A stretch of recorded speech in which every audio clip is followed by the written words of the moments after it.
Hi hello friends நான் காதல் என்ன ஆகுதுன்னு பார்க்கலாமா?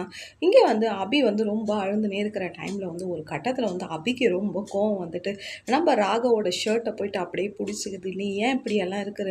ஏன் இந்த அரக்க குணம் கொண்டு என்னை இப்படியெல்லாம் கொடுமைப்படுத்துற? உன்னை பார்க்கும்போது நீ எவ்வளோ நல்ல பையன் நினச்சேன். ஆனால் நீ இப்படியெல்லாம் பண்ணுறியே. உன் கூட எனக்கு வாழறதே பிடிக்கல. நீ ஏன் இப்படியெல்லாம் இருக்கிற? எல்லார் எதிர்க்கும் ஒரு மாதிரி நடிக்கிற. ரூமுக்குள்ளே வந்த உடனேயும் என்னை ஒரு மாதிரி அடிமை வாழ்க்கை பண்ணுற. எனக்கு இந்த வாழ்க்கையே பிடிக்கல. நான் பாட்டிக்கிட்ட போய் சொல்லிட போகிறேன். எனக்கு வேண்டாம் இவருன்னும்போது அந்த இடத்துல வந்து சண்டை போட்டு நம்ம ராகவ் வந்து முறுக்கின்னு படுத்துனுக்கிற டைமில் வந்து ராகவுக்கு என்ன மனசு மாறுச்சுன்னே தெரியலங்க. உடனே வந்து சரி ஏதோ நான் கோவத்தில் உன்னை கோவமாக பேசிட்டேன், என்ன பண்ணட்டோன்னு என்னை எங்கள் அம்மா வீட்டுக்கு இட்டுன்னு போகணும். ராகவ் வந்து அப்படியே அபியை வந்து அவங்க அம்மா வீட்டுக்கு இட்டுன்னு போகிறாருங்க. என்ன தான் சண்டையாக இருந்தாலும் கணவன் மனைவி ஒரு அரை ஹவரோ ஒரு ஹவரோ சண்டை போட்டாலும் பேசிடணுங்க. அப்படியெல்லாம் கோவத்துலலாம் இருக்கக்கூடாது. எங்களோட லைஃப்பில் நாங்கள் அப்படி தான் இருக்கிறோம். உங்களோட லைஃப்பில் நீங்கள் எப்படி இருக்குன்னு லைக் பண்ணுங்கள், கமெண்ட் பண்ணுங்கள்.